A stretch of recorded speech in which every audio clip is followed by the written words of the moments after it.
پاغه خط کې د الفاظ پراته وي. بسم الله الرحمن الرحیم من محمد عبد الله ورسوله. دا خط مبارک خپل نوم لیکلی د محمد صلی الله علیه وسلم او د الله د رسول د خوا نه لیکلی کی الی هرقل عظیم الروم. هرقل ته چې د روم بادشاه او عظیم مشر دی. سلام علی من اتبع الهدى.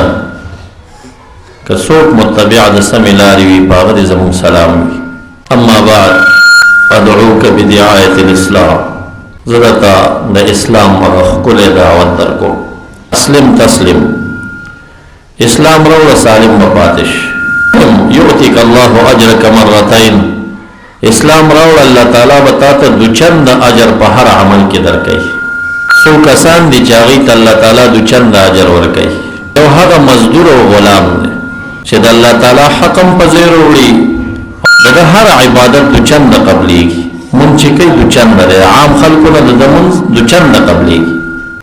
او دویم هغه کس دی چې وینځه واخلي بیا یې ازاده کي، بیا هغې ته بهترین ادب او تعلیم ورکړي د شریعت، بیا په نکاح باندې واخلي. دته هم په هر عبادت کې دوچند اجر ملاویږي.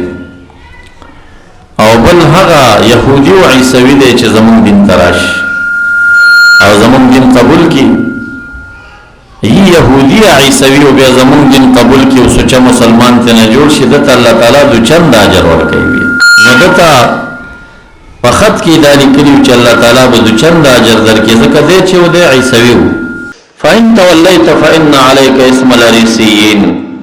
که ولې نه منه دعوت زمونږ، نو پتا باندې د ټولو زمیدارو ګناه پتا ده.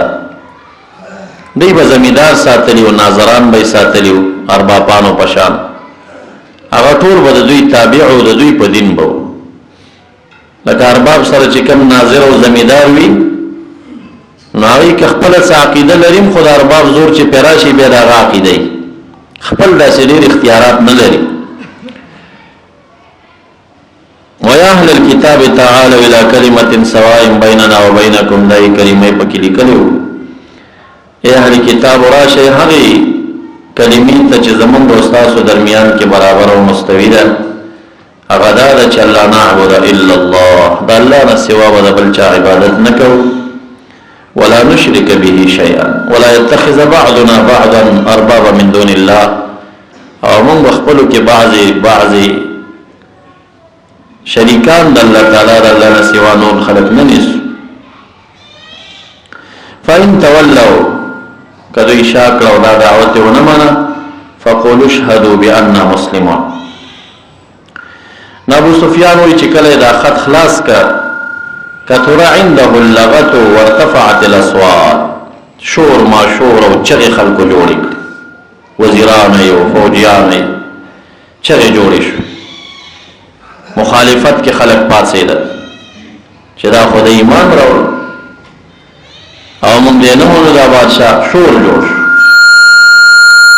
چې شور جوړ شو، نو قیصر روم اول آواز دا وکړه چې دا د عربو مېلمانه وباسي. نو ابو سفیان وایي موږ یې ویستو، بیا پوه نه شو چې دننه څال جوړ شو. ابن شهاب زهري الحدیث دی، دا باقی واقعا هغه بیا د یو ناظر نه ثابته کړې ده چې هغه دې مجلس کې پاتې شوی و. ابو سفیان نه خو نور ویستو د مجلس. ابن شهاب زهري بیا دا هغه بل داخلي کس چې رستو ایمان راوړی هغه نه بیا تپوس کوي چې دا باقی بیا څه چلو شو. نو هغه ورته بیا حکایت کوي چې اول نه بادشاه دا امر کړی و چې دروازې بندې وساتئ، چې خلکو غر والا او دروازو ته ورسېدل، دروازې تالا وي، وته نه شو. نو بادشاه ورته آواز وکړه چې رایه ولې دا خلک بیرته بادشاه یوه خبره کوي چې ټول راله کېناستل. نو دی ورته وایي چې دا خو زه عیسوي یم، ما صرف ستاسو ایمانداري معلوموله په خپل دین باندې، چې تاسو په عیسویت کلک یې که کلک نه یې. دا چېرته کېدی شي چې زه دې لاړ شم او په هغه د ایمان راوړم؟ دا خو ما ستاسو هغه قوت کته چې په دین کلک یې که نه یې، ما ته اوس پته ولګېده چې تاسو ډېر مضبوط خلک یې. نو دوی به خپلو کې یو بل ته د تعظیم سجدې لګولې، نو رامنډه کړه ورته دې ټولو پښکو ورته پرېوته او سجدې ورته ولګولې. ته زمونږ بادشاه یې، دومره یې ومنه او تصدیق یې مو وکړه او دلایلو باندې متثابت شه. خو چې الله تعالی چاته هدایت نه کوي د دنیا نه کافر لاړ. محبت د بادشاهي ورته مانع جوړ شي. د بادشاهي د محبت د وجې نه هرقل ایمان رانه وړه، خو صرف دومره وه چې د دې مکتوب یې ډېر احترام وکړه. دا خط یې په سترګو ښکل کړه، د یې ځان څخه پټ وساته. نو دا بادشاهي د قیصر روم چې وه، صحابه کرامو خو جنګونه ورسره وکړل، خو دې کورنۍ او دا خاندان تر شپږ نیم سوه کاله پورې دې بادشاهیان بې پاتې شو په اروپا باندې. او کسرا فارس چې خط شلولی و، د خط بېادبي کړې وه او نبی اکرم صلی الله علیه وسلم ته خیره کړې وه چې اللهم مزقهم کل ممزق، ټوټه ټوټه یې کړي. نو زوی را پاڅېد، د پلار په خېټه یې چاړه دننه کړه، پلار یې مړ کړه او پلار یې هغلته یو دوایي اچولې وه او په هغې کې زهر اچولي وو. دا زوی چې و دی د زناګانو فحاشۍ ډېر شوقي و، نو چې د پلار په کوټه ورننوته نو زهر یې وخوړه. هغې باندې لیکلي مقوي للجماع، دا د مجامعت لپاره ډېره قوي دوایي ده. چې زوی وخوړه، زوی پسې مړ شو.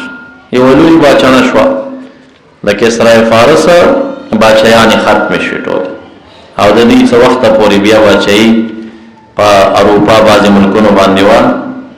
طرف ته د قیصر روم هرقل چې لېږلی شوی او د هغې د دعوت هغه واقعه وه.